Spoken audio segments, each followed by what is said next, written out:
Hi friends, hope எல்லோரும் சந்தோஷமாக ஹாப்பியாக ஹெல்த்தியாக இருப்பீங்கன்னு நினைக்கிறேன். நாங்களும் ரொம்ப ஹாப்பியாக சந்தோஷமாக இருக்கிறோம். இந்த வீடியோ எதுக்குன்னு பார்த்தீங்கன்னா, நீங்கள் எல்லாருமே கேட்ட என்னோடய ப்ரெக்னென்சி சிம்டம்ஸ் தான். ஆனால் இது எப்படி எனக்கு வீடியோவாக போடுறதுன்னு எனக்கு தெரியல. ஆனால் என்னோடய சிம்டம்ஸ் நிறைய பேர் கேட்குறீங்க. இது எல்லாருக்குமே இருக்கணும் அப்படின்ற அவசியம் இல்லை. யாருக்காவது ஒரு 2-3 பேருக்கு தான் இருக்கணும்னு தோணும். நம்மளுடைய உடம்புல ஃபஸ்ட்டு எதனால் அந்த சிம்டம்ஸ் ஏற்படுதுன்னா, ஹெச்சிசிஜி அப்படின்னு ஒரு ஹார்மோன் நம்ம உடம்புல என்னைக்கு சுரக்க ஆரம்பிக்குது அன்னிலிருந்தே இது இந்த சிம்டம்ஸ்லாம் ஏற்படும். ஃபஸ்ட்டு அந்த சிம்டம்ஸ் நம்மளுக்கு கன்சீவ் ஆகி 18 மணி நேரம் தான். அதுக்குள்ளவே அது நம்மளுடைய உடம்புல அது உயிர் வாழ ஆரம்பிச்சிருச்சுன்னா, இந்த ஹெச்சிசிஜி அப்படின்ற ஹார்மோன் நம்ம உடம்புல சுரக்க ஆரம்பிச்சிரும்.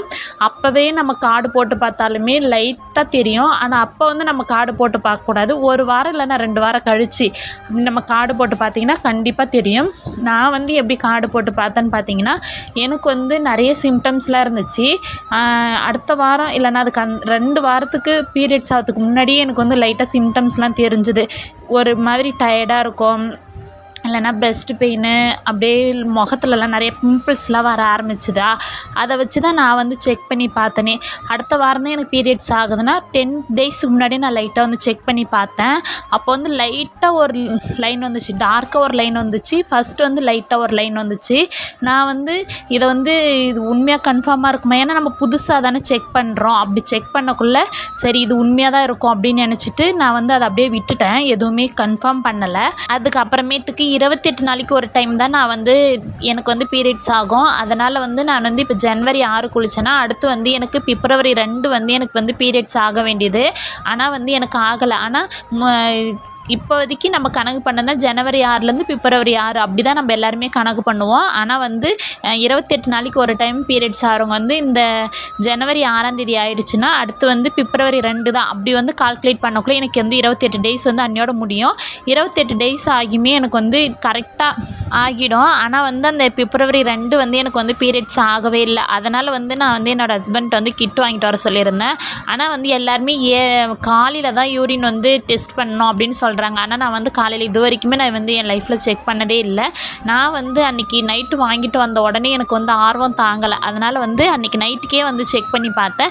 அப்போவே நல்லா டார்க்காக லைன் காட்டுச்சு. 2ஆம் தேதி ஆக வேண்டியது ஆகாததால் 3ஆம் தேதி செக் பண்ணி பார்த்தோம். அப்போவே டார்க் லைன் காட்டினதால் அடுத்த நாளே நாங்கள் ஹாஸ்பிட்டலுக்கு போயிட்டோமே. இது மாதிரி நாங்கள் கார்டு போட்டு பார்த்தோம். அது டபுள் கோடு காட்டுச்சுனோடனே அவங்களுமே ஒரு டைம் நாங்கள் கார்டு போட்டு பார்த்து நாங்கள் கன்ஃபார்ம் பண்ணிக்கிறோம் அப்படின்னு சொல்லிட்டு அவங்களும் இது பண்ணிட்டாங்க. அப்புறமேட்டு கன்ஃபார்ம் ஆனதுக்கப்புறம் தான் எங்களுக்கு எல்லாருக்குமே ஒரே சந்தோஷம் தான்.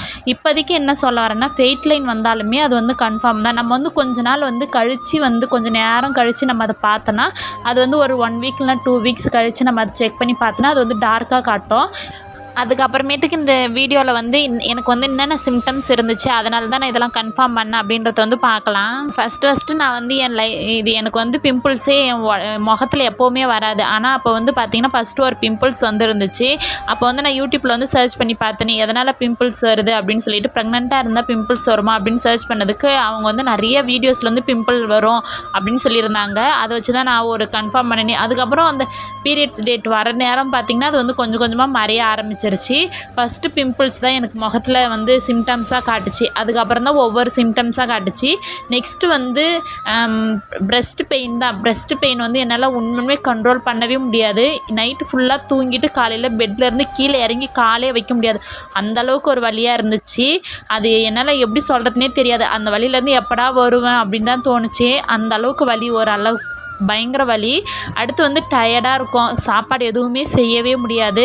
என்னவோ ஒரு மாதிரி அப்படியே அடிச்சு போட்ட மாதிரி கிடக்கும். ஏதாவது ஒரு வேலை செய்யலான்னு பார்த்தா கூட செய்யவே முடியாது. 4வது தண்ணி அதிகமாக தாகம் எடுத்துக்கிட்டே இருக்கும். நம்ம இப்போ தான் குடித்த மாதிரியே இருக்கும். அடுத்து பார்த்திங்கன்னா குடிச்சிக்கிட்டே இருக்கணும் போலே இருக்கும். ஒரு நாளைக்கு எப்படியும் நான் ஒரு 2 லிட்ரு 3 லிட்ரு அளவுக்கு தண்ணிக்கு தாகம் எடுத்துக்கிட்டே இருக்கும். ஏதாவது ஒரு பொருள் சாப்பிட்டா கூட நம்மளுக்கு தண்ணி தாகம் அதிகமாக எடுக்கும்.